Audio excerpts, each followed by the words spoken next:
Thank you, and I wanted to spend some time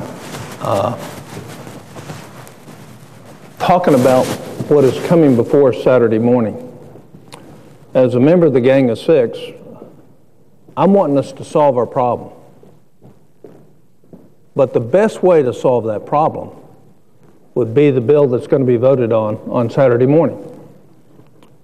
And why is that? You know, we're borrowing $4 billion a day. And I've got enough gray hair to know that regardless of all the good intentions and regardless of all the statements of the members on the floor, that we'll never live within our means in Washington till we are forced to live within our means.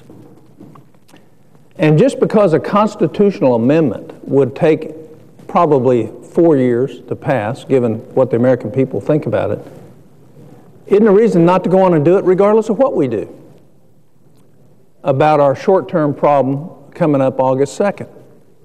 So the very fact that people would say, we're not going to pass the cut, cap, and balance because it won't happen in a period of time is exactly the same approach that got us $14.3 trillion in debt, that has our credit rating at risk, and puts us in the kind of problems that we have today. So I've offered a plan I think is even better. I know not many of my colleagues will, but here's a plan to cut $9 trillion over the next 10 years. But it's the only plan that specifically states what you would cut, where you would cut it, and why you would cut it. It's backed up with the facts. Nobody else can claim that. Here, you don't have to like all of them, but what we do know is if something doesn't come out of this body between now and August 2nd that cuts at least $4 trillion, this country is going to see significantly increased interest rates as a cost of that. And what so often happens is you hear wonderful words and wonderful speeches on the Senate floor, but nobody putting their name on where you would cut. Well, I've put my name on $9 trillion worth of cuts. It pinches everybody in this country. Everybody. It pinches everybody. But you know what? We're all in this. We have lived the last 30 years in this country on the backs of those who are going to pay the taxes for the next 30 years. It's time we start paying back. It's time we start giving back. You know, the Senate is a different place today than when I came to the Senate. When I came to the Senate, the idea was not to block legislation, but to discuss legislation. To have the courage and the backbone to vote against something and go home and tell your constituents why you voted against it. To offer amendments that you thought would improve legislation and defend those amendments. And to vote for a bill that you thought was in the best interest of the country and be able to defend that. What's happened in the last 3.5 years in the Senate is we just don't vote. Because the politicians of the Senate don't want to go home and explain their positions. So if you're not voting, you're not accountable and you're not responsible. That type of behavior is exactly the opposite behavior we need to have today. So come Saturday morning, when members of the Senate vote against proceeding to cut, cap, and balance, they will display either courage or cowardice. And I'm not talking about simple words. There's only one plan that has passed the House of Representatives that raises the debt limit and addresses what is said to be needed by the rating agencies. And that's cut, cap, and balance. And to not to allow a vote to proceed, not to allow proceeding to that debate, whether you agree with it or not, you can change it through amendments. You have the votes to change it through amendments. But to not allow it to proceed so that the American people can see their elected senators and their real positions and what they know has to be done. You know, what really happens around here is we say things so we can protect our political careers. And you know what? What that does is we're not only bankrupting our financial, we're bankrupting our country's history and heritage. The heritage of this country was sacrifice. And that means even sacrifice of a political career to do the right thing right now for the country. I believe if you were to pass something like this, we would lower our debt by at least $2 trillion over the next 10 years. The economy would absolutely boom. We would quit undermining self-reliance and enforcing dependency. We would hold accountable a Pentagon that's wasteful. We would eliminate duplications of hundreds of programs that all do the same thing with multiple layers of redundancy and administrative bureaucracy. If we were to do that, this proposal will never come to a vote in the Senate, nor any of the aspects of it, because senators don't want to make those hard choices. And that's what the debate about cut, cap, and balance is all about. Forcing senators to go back to embrace the heritage of this country and make the hard choices. Because if you don't pass a balanced budget amendment and you don't force the discipline, the political expediency of this country will continue to reign. And the problem will not be solved. I would also say raising the debt limit doesn't have anything to do with our real problems. Because that's just the symptom of the problem. The problem is not living within our means. And somehow thinking that the U.S. government is different than all the state governments, all the city and county governments, every family in this country, every business in this country, and every other organization in this country that has to live within its means. I cannot believe, I refuse to believe that the American people will not hold members of the Senate accountable for not giving them a chance to put those fixed parameters on us and their government for the future. We're going to hear all sorts of reasons why we can't do that and why we won't do that. Or we may not hear many at all. What we'll just see is a vote against proceeding to the procedure with no comment whatsoever. My plan is, if that happens, is to be all over this country to make sure every citizen of every state, of every senator who does not allow that to proceed, for them to be aware of that. I want to personally make them aware of that in everything that I can do. Because what you're really doing is denying the liberty and the freedom of this country to hold you accountable to do the right thing. So we're going to see.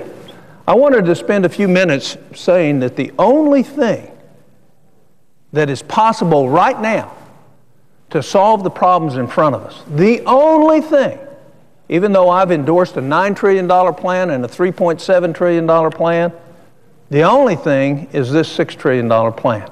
Because it's passed the House of Representatives. They've voted to increase the debt limit. And they put significant cuts into our budget for next year. They've put significant caps as we go forward. And they've said we've got to vote and pass a balanced budget amendment. Right now, that's the only thing that will get us out of the jam. And you know what? That's really not hard to do. First point. We're going to cut another $111 billion at least next year, no matter whether that passes or not. We're going to cap spending in the years that go forward, whether that bill passes or not. But the difference is, as soon as we get our balance again, the politicians who don't want to make hard choices will be back to not making hard choices, and we'll get in trouble again.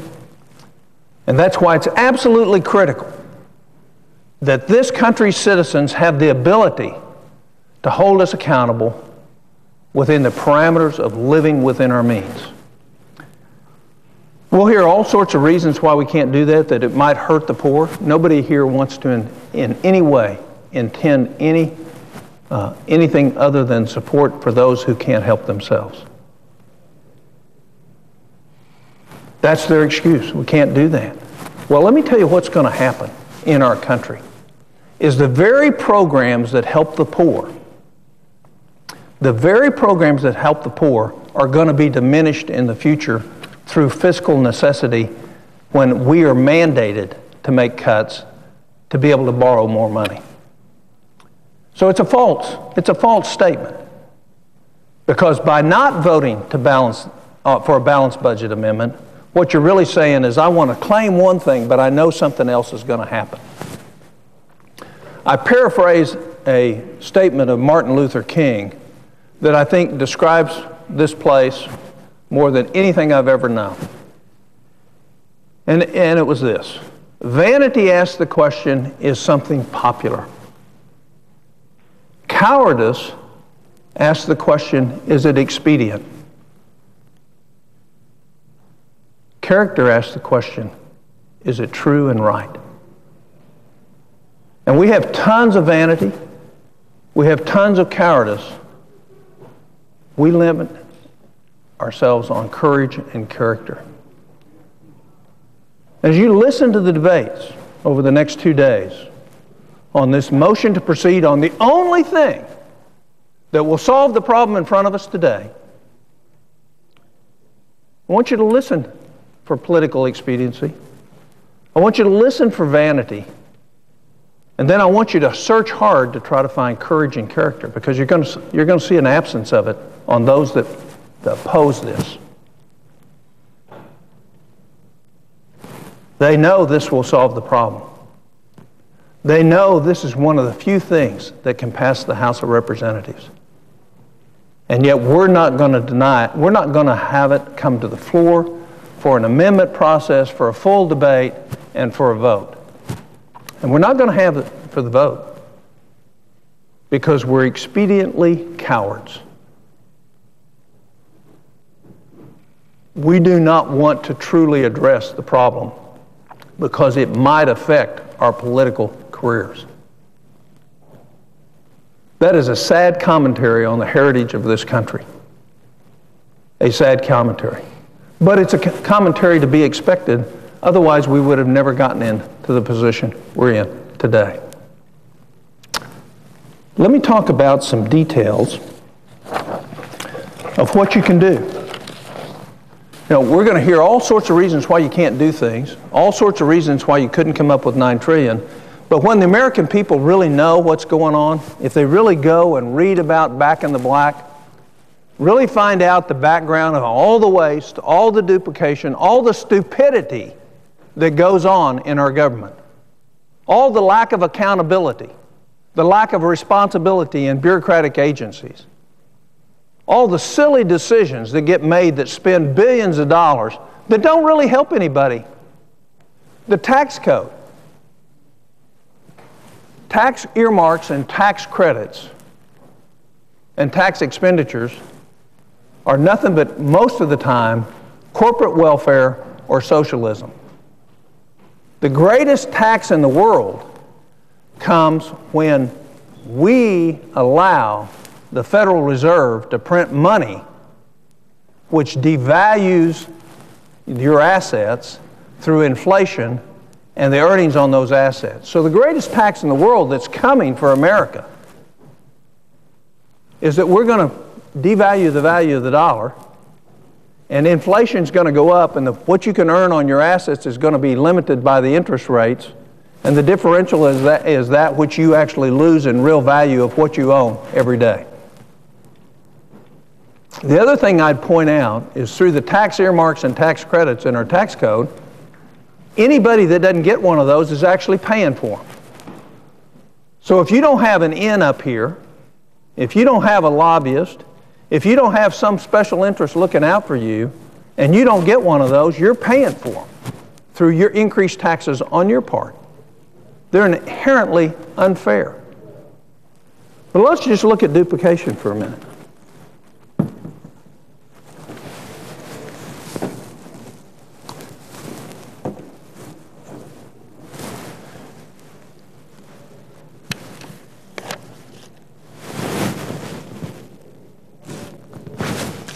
It's interesting to look, as we've gone through the government programs in a detailed fashion with the GAL and based on their report. We have 100 different programs with 100 sets of bureaucracies for surface transportation.